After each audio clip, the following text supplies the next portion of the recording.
America's 77 million baby boomers say again and again there is nothing as worrying as having enough money for the years ahead. And today, a landmark investigation showed that 44% of all boomers say they are unsure they have enough set aside for the lives they want to lead. Millions admitting to saving nothing at all, being unable to retire. So David Muir spent the day digging into a new reality and the stories of all the people taking a close look at the future tonight. David. Diane, we knew there was worry out there, but this is a portrait unlike any so far. Confidence in being able to retire has never been so low, as we learned today. And tonight, here are the baby boomers forced to redefine their own retirement. Their first worries on those little faces, the boomer babies born between 1946 and 1964. In fact, just today, another 11,000 of them turned 65. But looming larger than any birthday wish, wishes for retirement, now rapidly changing, and here's why.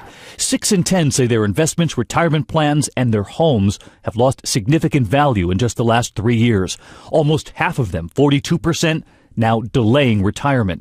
And their savings accounts were not ready for this. Nina Scott is 56. She and her husband, teachers near Boston. She planned to retire before he did. Now both are working at least another decade. I worry if there was an emergency, absolutely. I worry about the health care. I worry about if we've socked away enough to look after each other. She doesn't envision an extravagant retirement by any stretch. Simple wishes now, enough to afford visiting their children at a hotel room. They don't want to burden them. And at home, they want to be able to afford their dogs.